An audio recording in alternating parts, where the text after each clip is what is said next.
лекциянын темасы Кыргыз-казак мамилелери. Хронологиялык жактан 18-кылымдын экинчи жарымынан 19-кылымдын ортосуна чейинки мезгил.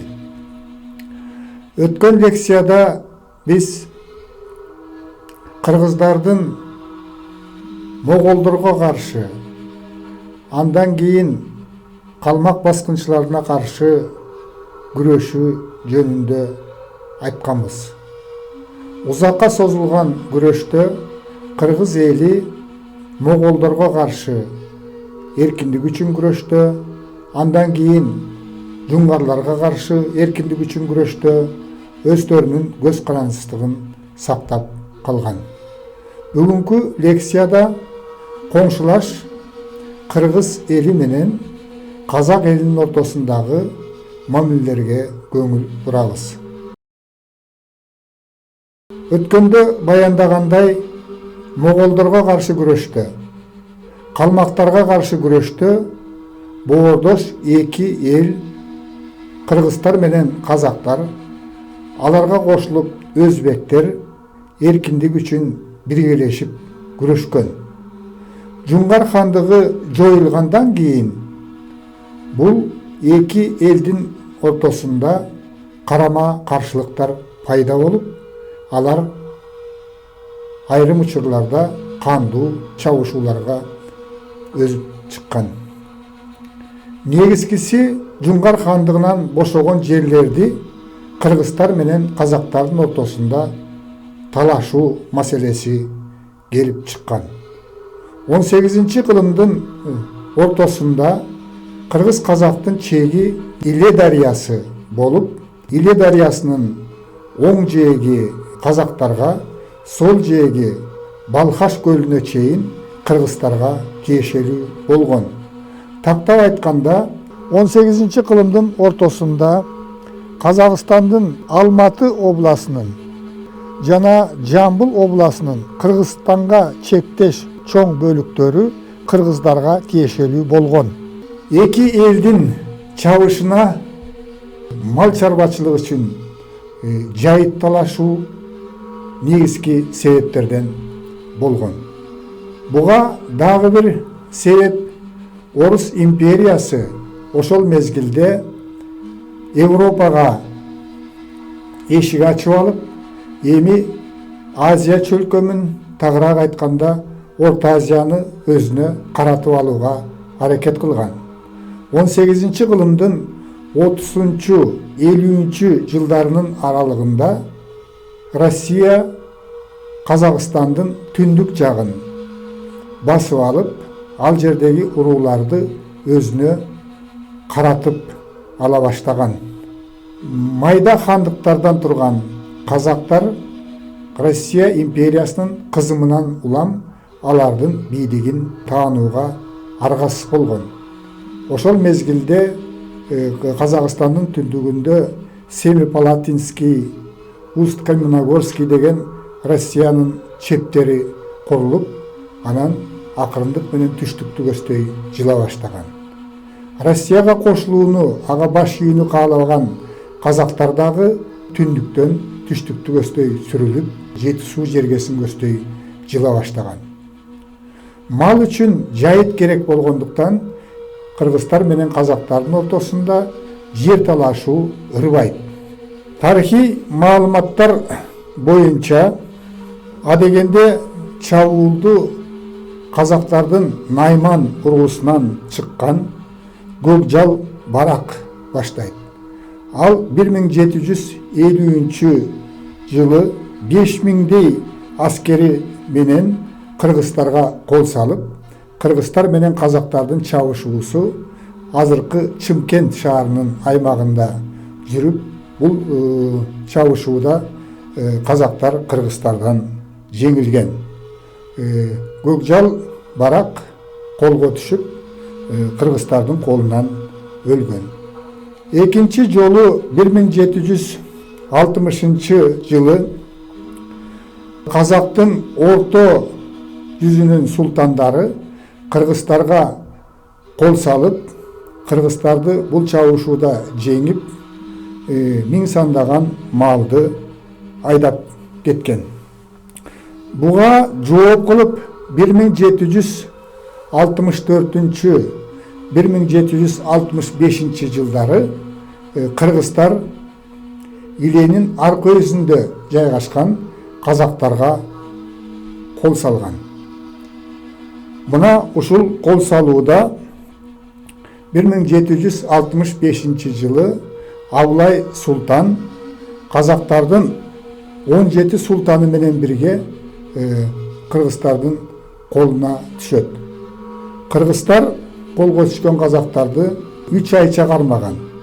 Бул мезгилде Абылай хандыкка көтөрүлө элек кези, ал хандын кеңешчиси катарында эсептелген кадырлуу жоокер адам болгон. 3 айча кармап, кыргыздар ынтымакты бузбаш үчүн Абылай Султанды кайра кое берген. Абылай Султан 1771 жылы гана казактардын ханы деп жарыяланган. 1771 жылы Уйсун уруусунан чыккан көк жарлы барак Геминдик кыргыздарга азыркы Боролдой кыштагы жайгашкан жерден тоо аркылуу ашып келип кол салат. Ушул мезгилде казактардын колу 17 миңге жеткендиги жөнүндө орус офицерлери жазып калтырган. Казактардын көп сандагы аскерин Эсенгул баштаган кыргыздар тозуп, аларга сокку ургандыгы жөнүндө архивдик маалыматтар бар.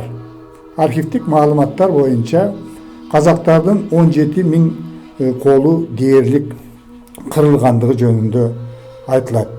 Ушундан кийин эр садыр баштаган кыргыздар казактарга 2 жолу кол салып, Чымкент жергесине чейин, азыркы Чымкент шаарына чейин жеткен. 1775-76 жылдары Абылай хан болуп турган кезинде кыргыздарды басуу максатында тарихи маалыматтар боюнча 30 миң кол топтоп кыргыздарга кол салып, Олиата шаарын, ал мезгилде Олиата шаары кыргыздардын шаары катарында эсептелген. Азыркы Киров суу сактагычы турган жерде Садыр Коргон деген садыр курдурган коргон болгон кыргыздардын ошолорду талкалап, Садырды колго түшүрүп, 2 баласы менен даргага аскан. Андан кийин чабуулду чүйгө буруп, чүйдүн этегинен баштап чаап, көбүнчө Солто уруусуна катуу сок курган. Тарыхта Жайыл кыргыны деген лакап сөз менен бул кыргын аталып калган. Солто элине кыргын салган. Жайыл баатыр элди топтоп, өзүнүн айылы менен, өзүнө караштуу эл менен Абылай хандын чабуулунун мизин кайтарууга болгон күчүн жумшаган, бирок капысынан кол салгандыктан кыргыздар жеңилип кыргынга учураган. Кыргыздар чогулуп келген мезгилде Абылай хан чегинип кетүүгө аргасыз болгон. 1786 жылы Бердикожо жетектеген казактар кыргыздарга кол салып, өздөрү кыргыздардан жеңилген. Мына ушундан кийин тактап айтканда 1786 жылдан кийин 60 жылча кыргыз менен казактын ортосунда тынчтык мамиле болгон. 60 жыл өткөндөн кийин кыргыздарга казактардын ханы 1841 жылы казактын 300-үнүн биргелешкен жыйынында ак кийиске отургузулуп хан көтөрүлгөн Кененсары баштайт. Кененсары Касым уулу. Тарихи маалыматтар боюнча Россия басып кирген мезгилде анын атасы Касым дагы боштондук күрөштү жетектеген адам болгон. Ал Россиядан чегинип Кокон хандыгына кирген. Бирок Кокон хандыгынан жакшылык көрбөй, Кокон хандыгы анын 2 уулун өлтүрүп, анан медреседе окуп аткан Кененсарыны да туткунга алат. Ушундан кийин Кокон хан менен Касым кол үзүп, өз алдынча болууга аракеттерди күчөткөндүгү жөнүндө тарыхый маалыматтар бар. Казакстандын тарыхы китептеринде Кененсары боштондук күрөштүн, тагыраак айтканда Россияга каршы жана Кокон хандыгына каршы казактардын боштондук күрөшүнүн жетекчиси катарында эсептелет. Анын чоң эстелиги Астана шаарына курулган. Бул бир жагдай. Экинчи жагынан Россия империясынын күчүнө туруштук бере албагандыктан Кененсары чегинип Жети суу жергесине келет. Санжыратагы маалыматтар боюнча Кененсары кыргыздарга 3 жолу чабуул уюштурган. Биринчи жолку чабуулу 1845 жылы күзүндө башталып, таластык кыргыздарга кол салып, ал жердеги айтылуу Бүргө Баатырдын уулу Калчаны 200 жигити менен туткундап кеткен. Убакыт өткөндөн кийин Калчаны өзүнүн жигиттери менен туткундан бошотот. 1846 жылы эрте жашта Кененсары Ормон Жантай Жаңгарачка элчи жиберет. Кененсарынын элчиси Кыргыздын билармандарына келип, Кененсарыга баш ийгиле, кыргыз казакты Кокондон бөлүп өзүнчө хандык түзөбүз деген маанидеги катты берет. Кыргыздар бир хандыкка биригели деген сунушту колдойбуз. Жашы улуу болгондуктан хандыкты Ормонго ыраа көрүп, колду уруп келди деп жооп беришет.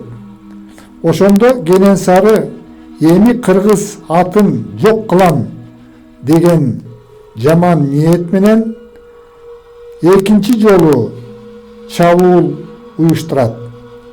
Кененсарынын бул чабуулун сол телинен чыккан Жамангара Баатыр, Сарбагыштардан Калпак Баатыр жетектеген кыргыздар тозушат. Ушундан кийин Жамангара Баатырды Кененсары жарашалык деген шылтоо менен алдап чакырып, аны менен кошо барган жан жөөкөрлөрүн кыйнап өлтүрөт. Негизги соңку согуш 1847 жылы эрте жазда башталат. Ушул мезгилде Кененсары кыргыздарга каршы 20 миңдей аскер топтогон. Ал аскеринин колунда 1500 мынтык, 3 замбирек болгон. Кокон чебинин бектери ушул мезгилде бейтарап абалда ээлегендиги орус офицерлеринин жазмаларында сакталып калган. Мисалы, Мерке чебинин беги Кененсарынын алдынан тозуп, өзүнүн күлүк аргымагын тартуулап колду курат. Түндүк Кыргызстандагы кокондуктардын негизги чеби катарында эсептелген Бишкек чебинин беги дагы өзүнүн чебиндеги дарбазаларды бекем бекитип кыргыздарга жардам берген эмес. Ушундай эле абалда Токмок чебинин беги дагы болгон. Коргонууну Жаңгарач Жантай уюштуруп, элди Кеминге көчүрөт. Кененсары өзүнүн аскери менен азыркы Токмок шаарынын этегине келип токтойт. Ушундан кийин кыргыздар менен казактардын ортосунда согуш башталат. Согуштун 6-күнү казактар курчоого алынат. Согуштун 10-күнүндө Ормон көлдөн келет. Анткени Ормон хандын ордосу ошол мезгилде көлдүн күнгөйүндөгү Байсорунда, азыркы Ананева кыштагы жайгашкан жерде болгон. Бул согушта орман казактарга каршы согуштук ар түрдүү айла амалдарды пайдаланган. Душмандын күчүн алуу үчүн Токмоктун бет маңдайындагы 11 жылга Шамшы, Гегети деген жалпак тоолордун бетине күндүзү чычырканак сүйрөтүп, тоонун ар жагынан Кочкор тараптан жоону талкалоо үчүн кыргыздын колу аттанып келип аткандай түр көрсөтөт. Түнкүсүн ар бир жоокерге ондогон жерге от жагууга буйрук берет. Бул душманга кыргыздын колу, түмөндөгөн колу келип, бул жерде согушууга даярданып жаткандай түр көрсөтөт. Мындан тышкары ормон төөлөргө устундарды арттырып, үстүн килем таар менен жаптырып, ушул замбиректерди алып келип аткандай түрдү көрсөткөн. Ушундай айла амалдардан улам казактар дүрбөлөңгө түшүп, качууга аракет кыла баштаган. Согуш кыргыздардын жеңиши менен аяктайт. Кыргыздарга кол салып, камкордукту көрсөткөн. Санжырада дагы айтылат. Орустун айрым бир тарыхый маалыматтарында дагы айтылат. Казактар өтө жырткычтыкты көрсөткөн. Ал тургай боюнда бар аялдардын дагы курсагын жарып, ичиндеги баласын алып чыгып, кекиртегине муустап, керегенин башына илген учурлар болгон. Бул Кенесарынын кыргыз атын өчүрөм деген саясатты жүргүзгөндүгүнөн кабар берет. Ушинтип тыныч жаткан элге кол салган Кенесары өзүнүн жан жоокерлөрү Норузбай менен колго түшөт. Баягы жан ачыган кыргыздар тарабынан өлтүрүлүп, анын башы Россияга жөнөтүлгөн. 1847 жылы 22 августта орустар ортого түшүп, Капал азыркы Талдыкоргонго жакын ошол жерде казактын билармандары менен кыргыздын билармандары кыргыздардан барган делегацияны Ормондун уулу Дүмөталы жетектеп барган жарашуу актысы жүрөт. Эки тараптан тең мындан ары тынчтыкта жашоо жөнүндө келишимге кол коюлат. Бул архивдик документ азыркы мезгилге чейин сакталган. Ошентип эки боордош элдин ортосунда жайыт талашуунун натыйжасында, жер талашуунун натыйжасында 18 кылымдын экинчи жарымынан 19 кылымдын ортосуна чейин кан төгүлгөн чабышуулар болгон. Акырындык менен ушул эки элди тең Россия империясы каратып алган. Эки элдин ортосунда ынтымак ушундан кийин орногон. Мына бул кайгылуу окуялар азыркы мезгилде дагы казак эл үчүн дагы, кыргыз эл үчүн дагы чоң сабак болуш керек. Өзгөчө казак элинин жаштары дагы, кыргыз элинин жаштары дагы ушундай кандуу окуядан сабак алып, эки элдин ынтымагын мындан ары чыңдоо үчүн, достук мамилени өркүндөтүү үчүн, ар тараптуу байланыштарды күчөтүү үчүн болгон аракеттерди жумшоосу зарыл.